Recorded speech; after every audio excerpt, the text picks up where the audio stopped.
வணக்கம் நேர்களே, ஐரோப்பிய செய்திகளின் இரவு நேர செய்திகள். முதலில் தலைப்புச் செய்திகள்.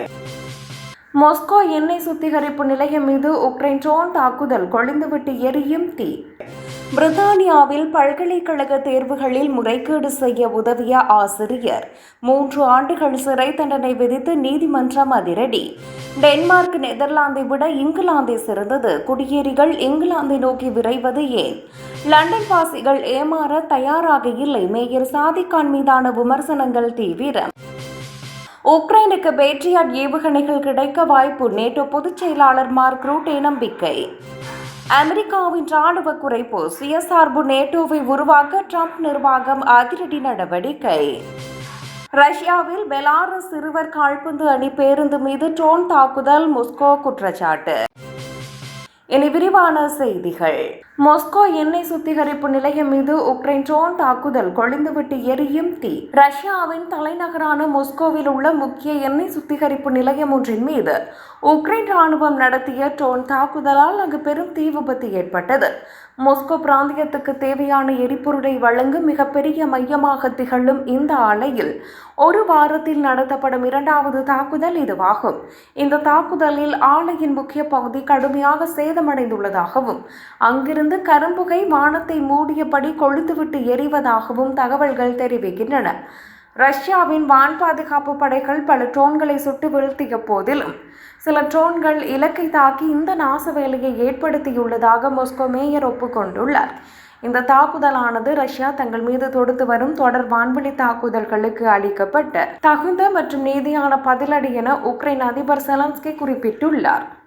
மாஸ்கோவின் முக்கிய எரிபொருள் தளம் பாதிக்கப்பட்டுள்ளதால் அங்குள்ள சில விமான நிலையங்களுக்கான எரிபொருள் விநியோகத்தில் தட்டுப்பாடு ஏற்படும் அபாயம் உருவாகியுள்ளது. பல்கலைக்கழக மாணவர்களின் ஆன்லைன் தேர்வுகள் மற்றும் ஒப்படைப்புகளை சட்டவிரோதமாக பணத்திற்காக எழுதி கொடுத்த ஆசிரியர் ஒருவருக்கு நீதிமன்றம் 3 ஆண்டுகள் சிறை தண்டனை விதித்துள்ளது. இங்கிலாந்தின் லிவர்பூல் நகரைச் சேர்ந்த 42 வயதான ஷாகித் அட்னான் என்ற இந்த நபர் டெலிவரி டிரைவராகவும் பகுதி நேர ஆசிரியராகவும் பணிபுரிந்து வந்துள்ளார்.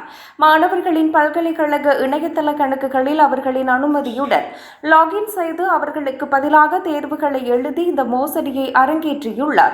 இந்த முறைகேட்டுக்கான செயலின் மூலம் இவர் மாணவர்களிடமிருந்து 3 லட்சம் பவுண்டுகளுக்கு மேல் வருவாய் ஈட்டியுள்ளது விசாரணையில் தெரிய வந்துள்ளது. இவ்வாறு முறைகேடாக பெற்ற பணத்தை கொண்டு ஆடம்பர கார்கள் மற்றும் விலை உயர்ந்த வீட்டு உபயோகப் பொருட்களை வாங்கி சொகுசு வாழ்க்கை வாழ்ந்து வந்துள்ளார்.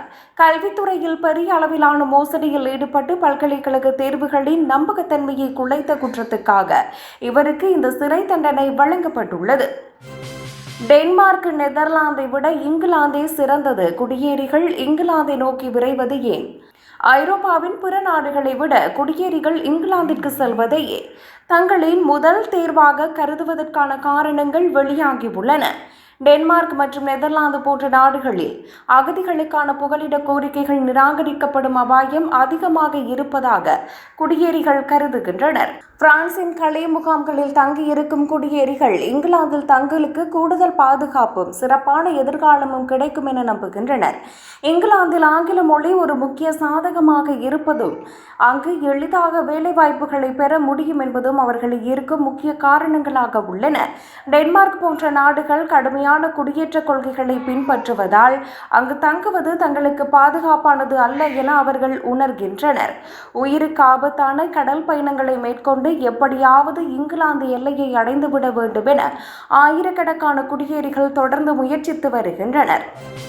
லண்டன் வாசிகள் ஏமாற தயாராக இல்லை, மேயர் சாதிக்கான் மீதான விமர்சனங்கள் தீவிரம். லண்டன் நகரில் நிலவி வரும் பல்வேறு உள்ளூர் மற்றும் நிர்வாக பிரச்சினைகளை மேயர் சாதிக்கான் இனிமேலும் மறைக்க முடியாது என எதிர்க்கட்சிகள் மற்றும் பொதுமக்கள் குற்றம் சாட்டியுள்ளனர். லண்டனில் குற்ற சம்பவங்களின் எண்ணிக்கை மற்றும் பாதுகாப்பற்ற சூழல் குறித்து லண்டன் வாசிகள் தங்களின் சொந்த கண்களால் பார்க்கும் கசப்பான உண்மைகளை நம்ப வேண்டாம் என்று நீண்ட காலமாக அதிகாரப்பூர்வமாக அறிவுறுத்தப்பட்டு வந்ததாக கூறப்பட்டுள்ளது. லண்டன் மாநகர காவல்துறை மற்றும் மேயர் அலுவலகத்தின் சில சர்ச்சைக்குரிய முடிவுகள் லண்டன் மக்களின் அன்றாட பாதுகாப்பு குறித்த அச்சத்தை மேலும் அதிகரித்துள்ளன. குறிப்பாக லண்டன் நகரின் முக்கிய வீதிகளில் நிலவும் போக்குவரத்து மாற்றங்கள் மற்றும் குற்றத்தடுப்பு நடவடிக்கைகள் எதிர்பார்த்த பலனை தரவில்லை என பலரும் அதிருப்தி தெரிவித்துள்ளனர். ஊடகங்கள் மற்றும் சமூக வலைதளங்களில் லண்டனின் தற்போதைய நிலை குறித்து வெளியாகும் உண்மை தரவுகள் அதிகாரப்பூர்வமாக தங்களுக்கு தெரிவிக்கப்படும் தகவல்களில் இருந்து முற்றிலும் மாறுபட்டிருப்பதாக மக்கள் உணர்கின்றனர். லண்டனின் உள்கட்டமைப்பு மற்றும் பாதுகாப்பு துறையில் நிலவும் குறைபாடுகளுக்கு பொறுப்பேற்ற மேயர் சாதிக் கான் மக்கள் மத்தியில் வெளிப்படைத்தன்மையுடன் செயல்பட வேண்டும் என்ற கோரிக்கை வலுத்து வருகிறது. உக்ரைனுக்கு பேட்ரியாட் ஏவுகணைகள் கிடைக்க வாய்ப்பு நேட்டோ பொதுச் செயலாளர் மார்க் ரூட்டே நம்பிக்கை. உக்ரைனுக்கு தேவையான அதிநவீன பேட்ரியாட் வான் பாதுகாப்பு ஏவுகணைகளை வழங்குவது குறித்து நேட்டோ அமைப்பின் தலைவர் மார்க் ரூட்டே நேர்மறையான கருத்துக்களை தெரிவித்துள்ளார். பிரான்சில் அண்மையில் நடைபெற்ற G7 உச்சிமாநாட்டில் உக்ரைனுக்கான ராணுவ ஆதரவை அதிகரிப்பது குறித்து உறுதியான மற்றும் சாதகமான முடிவுகள் எடுக்கப்பட்டுள்ளதாக அவர் குறிப்பிட்டுள்ளார். ரஷ்யாவின் ஏவுகணை தாக்குதல்களில் இருந்து உக்ரைன் தனது வான்வெளியை பாதுகாத்துக் கொள்ள அமெரிக்க தயாரிப்பான இந்த இடைமறிப்பு ஏவுகணைகள் மிகவும் இன்றியமையாததாக கருதப்படுகின்றன. அடுத்த மாதம் அங்காராவில் நடைபெறவுள்ள நேட்டோ மாநாட்டின் முக்கிய நோக்கம் போரை எதிர்கொள்ள உக்ரைனுக்கு தேவையான நிதி மற்றும் ராணுவ தளவாடங்களை தடையின்றி உறுதி செய்வதாகும். கூடுதல் பேட்ரியாட் ஏவுகணைகளை வழங்குவது தொடர்பாக அமெரிக்க அதிபர் டொனால்ட் ட்ரம்ப் மற்றும் உக்ரைன் அதிபர் ஆகியோருக்கிடையே ஏற்கனவே சாதகமான பேச்சுவார்த்தை நடந்துள்ளது. அமெரிக்காவின் ராணுவ குறைப்பு சுயசார்பு நேட்டோவை உருவாக்க ட்ரம்ப் நிர்வாகம் அதிரடி நடவடிக்கை. நேட்டோ அமைப்பில் உள்ள பிற நாடுகள் தங்களின் பாதுகாப்பு செலவினங்களை அதிகரிக்க ஊக்கப்படுத்தும் வகையில் அமெரிக்கா தனது ராணுவ பங்களிப்பை குறைக்க தொடங்கியுள்ளது. ஐரோப்பிய நாடுகள் தங்களின் சொந்த பாதுகாப்பிற்கு அதிக பொறுப்பேற்க வேண்டும் என்ற அமெரிக்க அதிபர் டொனால்ட் ட்ரம்பின் நீண்டகால கொள்கையின்படி இந்த நடவடிக்கை எடுக்கப்பட்டுள்ளது. இதன் ஒரு பகுதியாக ஐரோப்பாவில் உள்ள அமெரிக்க ராணுவ கட்டளை மையங்களின் செயல்பாடுகள் மற்றும் நிதி ஆதரவுகள் கணிசமாக குறைக்கப்பட உள்ளன. அமெரிக்காவின் இந்த திடீர் முடிவால் ரஷ்யாவின் அச்சுறுத்தலை எதிர்கொண்டு வரும் ஐரோப்பிய நாடுகள் தங்களின் ராணுவ பட்ஜெட்டை உடனடியாக உயர்த்த வேண்டிய கட்டாயத்திற்கு தள்ளப்பட்டுள்ளன. எனினும் இந்த மாற்றம் நேட்டோ அமைப்பை பலவீனப்படுத்தாது என்றும் மாறாக அனைத்து நாடுகளும் சமமாக பொறுப்பேற்கும் பலமான கூட்டணியாக மாறும் என்றும் அமெரிக்க அதிகாரிகள் வாதிடுகின்றனர். அமெரிக்காவின் இந்த புதிய நகர்வு பல தசாப்தங்களாக அமெரிக்க ராணுவ பாதுகாப்பை மட்டுமே நம்பியிருந்த ஐரோப்பிய நாடுகளின் பாதுகாப்பு உத்திகளில் பெரும் மாற்றத்தை ஏற்படுத்தியுள்ளது. ரஷ்யாவில் பெலாரஸ் சிறுவர் கால்பந்து அணி பேருந்து மீது ட்ரோன் தாக்குதல் மொஸ்கோ குற்றச்சாட்டு.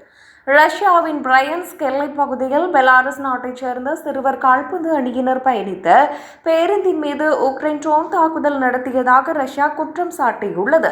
இந்த அதிர்ச்சி தாக்குதலின் போது பேருந்திற்குள் 10 முதல் 14 வயதுக்குட்பட்ட 24 சிறுவர்கள் மற்றும் அவர்களது பயிற்சியாளர்கள் பயணித்துள்ளனர். ட்ரோன் தாக்குதலால் பேருந்தின் ஜன்னல் கண்ணாடிகள் உடைந்த போதிலும் அதிர்ஷ்டவசமாக சிறுவர்கள் அனைவரும் எவ்வித காயங்களுமின்றி உயிர் தப்பினர். ரஷ்ய வெளியுறவுத்துறை அமைச்சக செய்தி தொடர்பாளர் மரியா ஜாக்ரோவா இந்த சம்பவத்தை ஒரு திட்டமிடப்பட்ட பயங்கரவாத செயல் என வன்மையாக கண்டித்துள்ளார்.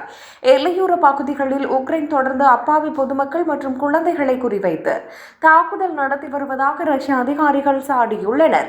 எனினும் ரஷ்யாவின் இந்த குற்றச்சாட்டு மற்றும் ட்ரோன் தாக்குதல் குறித்து உக்ரைன் தரப்பிலிருந்து இதுவரை எவ்வித அதிகாரப்பூர்வ பதிலும் அளிக்கப்படவில்லை.